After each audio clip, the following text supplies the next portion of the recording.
kubaramutsa twongeye kubaha ikaze ku biganiro bya Infinity Rwanda TV ngendi mwarimu. Tugiye kubagezaho rero ibiganiro bitandukanye ariko iki umunsi kiribanda cyane ku byanditswe mu binyamakuru bigaruka ku ntambara hagati ya Iran na Israel, intambara imaze igihe kinini ivugwa ndetse noneho ikaba yeruye aho hatangiye kubaho ibitero binini simusiga hagati ya Iran na Israel. Ni intambara yahereye kera aho Iran yifuza yuko yaba ariyo iyobora ibice birimo Palestine, Libani ndetse na Syria, mu gihe Israel nayo ivuga yuko itazemerera na rimwe ko Iran itunga ibitwaro bya kirimbuzi, kandi nawo umugambi wo guhashya ubushobozi bwa Iran bwo gukora intwaro za nucleaire. Ni ibitero rero byabimburiwe na Israel mu minsi ya vuba, aho Israel yagabye ibitero yica abasirikare bakomeye cyane ba Iran ndetse n'abacurabwenge bakoraga mu nganda za nucleaire za Iran. Abayobozi bakuru ba Iran mu ngabo barishwe ndetse n'abagiye basimbura, aricyo ubuyobozi bwa Israel bivugaho, ndetse na Iran ifite uruhande ihagazeho n'icyerekezo bafite muri iyi ntambara. Reka turebe mu makuru ya vuba icyo babivugaho. Ibinyamakuru birimo Igihe yanditse yuko Israel yarashe ibitaro bya televiziyo y'igihugu muri Iran. Ni inkuru yanditswe kuri 16 z'ukwezi kwa gatandatu 2025, aho igisirikare cya Israel cyatangaje ko cyarashe ibiro by'ikigo cy'itangazamakuru cya Iran muri gahunda y'ibitero bitandukanye kiri kugaba kuri iki gihugu. Ni igitero cyagabwe ku mugoroba wo kuri wa mbere, gusa iki kigo cyahise gisubukura imirimo yacyo nyuma y'igihe gito. Igisirikare cya Israel cyatangaje ko cyarashe kuri iki kigo kuko ibikorwa remezo n'ibikoresho byacyo biri gukoreshwa n'igisirikare cya Iran mu mwambaro w'imirimo y'abasivili. Mbere y'uko iki gitero kigabwa, Minisitiri w'Ingabo wa Israel yari yavuze ko igikoresho cyicengeza amatwara cya Iran kiri gusatira iherezo. Kugeza ubu ntiharatangazwa umubare w'abaguye muri iki gitero ndetse n'ibyo cyangije muri rusange. Kuwa 13 Kamena 2025 nibwo Israel yatangiye kugaba ibitero byeruye kuri Iran, ishinja gufasha imitwe itandukanye irimo Hamas. Kuri inkuru kandi tubabwira yuko muri iki gitondo, muri mugoroba ku gitondo cyo kuwa 17, ingabo za Israel zatangaje ko zishe Al-Shadman uherutse guhabwa inshingano zo kuba umugaba mukuru w'ingabo za Iran. Uyu mugabo nta minsi 3 yari yamaze kuri izi nshingano nyuma yuko wari uriho Gorman Rashid yishwe mu bitero by'ingabo za Israel byatangiye kuwa gatanu w'icyumweru gishize. Israel yasobanuye ko nk'umwe mu basirikare bakuru muri Iran ndetse ko ari we wari hafi cyane y'umuyobozi w'ikirenga wa Iran Ayatollah. Iran nta kintu iratangaza kuri urupfu.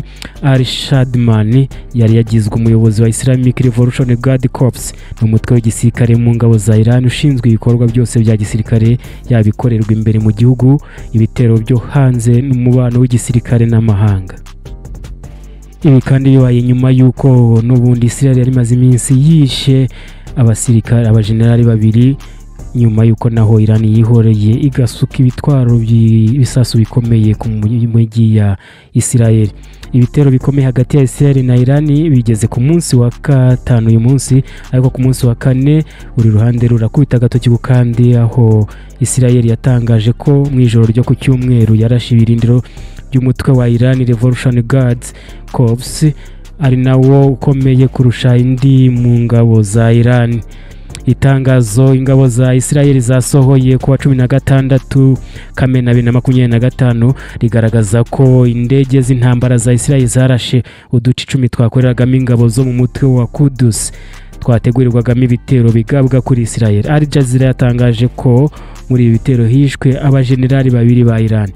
Umutwe wa Quds ni ukomeye cyane mu gisirikare cya IRGC washinzwe mu 1980, ukaba ushinzwe ibyerekeye ubutasi. Ni nawe ushinzwe ibikorwa bihuza Iran n'imitwe yitwaje intwaro ikorera muri Afghanistan, Iraq, Liban, Syria na Palestine, ahari imitwe nka Hezbollah na Hamas. Umugaba mukuru w'ingabo za Iran Hossein Salami yishwe mu bitero bya mbere Israel yagabye kuwa 13 Kamena, ahita asimburwa na General Ahmed Vahid. nyuma y'ibi bitero Iran yaraye nayo isutse ibisasu kuri Israel.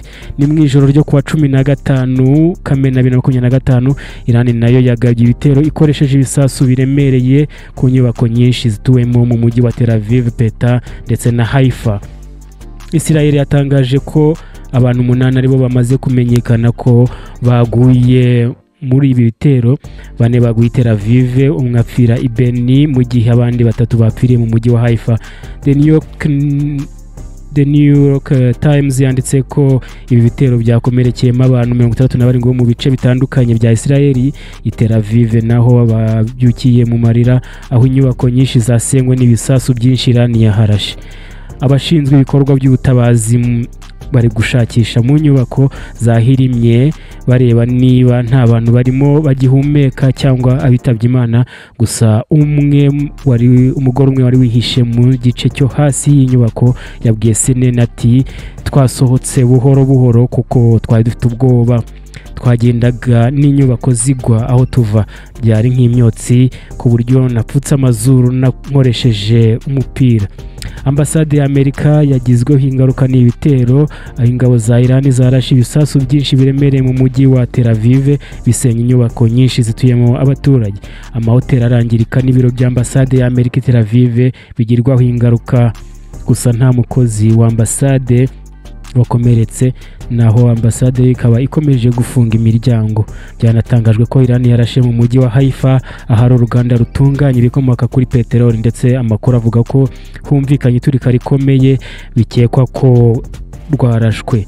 Umuyoboro w'amashanyarazi mu bice byo hagati muri Israel nawo wangiritse. Kugeza ubu abanya-Israel bamaze kwicwa n'ibi bitero barenga 20, mu gihe ku ruhande rwa Iran hamaze gupfa 224, naho 1227 bakomeretse ndetse bari mu bitaro. Magingo aya ibihugu byombi byasabye abaturage kuva mu bice byegereye ibigo bya gisirikare bagamije gukiza amagara yabo. Perezida wa Iran Masudi yasabye abaturage kunga ubumwe bakarwana urugamba na Israel. Ati ibidutandukanya n'ibibazo twahoranye tubishyire ku ruhande, tugomba gushikama tukarwanya ubu bushotoranyi dushyize hamwe. Ni mu gihe Minisitiri w'Ingabo wa Israel yahamije ko ubutegetsi bwa Tehran buzirengera ingaruka z'ibitero bwagabye ku basivili. Yagize ati ubutegetsi bw'igitugu bwa Tehran bwavuyemo abicanyi b'ibigwari barasa ku macumbi y'abasivile bagamije gukoma mu nkokora ibitero by'ingabo za Israel. Abatuye Tehran bazirengera ingaruka zabyo. Ibi biravugwa mu gihe Perezida Donald Trump yabujije Israel kwica umuyobozi w'ikirenga wa Iran. Perezida wa Leta Zunze Ubumwe za Amerika Donald Trump byavuzwe ko yanze umugambi wa Israel wo kwica umuyobozi w'ikirenga wa Iran Ayatollah. Aya makuru yatangajwe n'abayobozi 3 bo muri Amerika.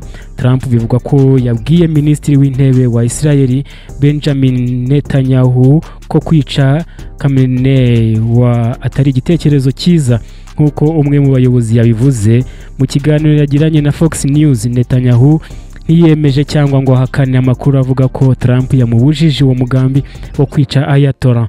Yagize ati hari amakuru menshi y'ibihuha ajyanye n'ibiganiro bitigeze bibaho, kandi ntabwo ndi bujye mu mizi kuri iyo ngingo. Ariko icyo nakubwira nuko dukora ibyo tugomba gukora, tuzakora ibyo tugomba gukora, kandi numva Leta Zunze Ubumwe za Amerika zizi bizifitiye akamaro. Sinshaka kubyinjiramo. Umwe mu bayobozi ba Israel yabwiye CBS News ati mu by'ukuri Israel ntigamije kwica abanyapolitiki, turi kwibanda kuri gahunda z'ingufu za kirimbuzi nucleaire n'iza gisirikare.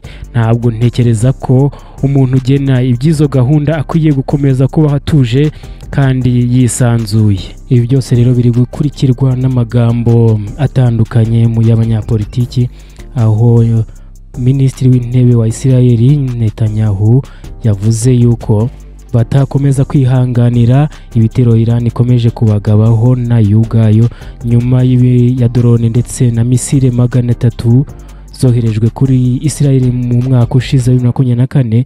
Batari kurebera noneho Iran ikora ibitwaro bya kirimbuzi birimo imbaraga za nucleaire.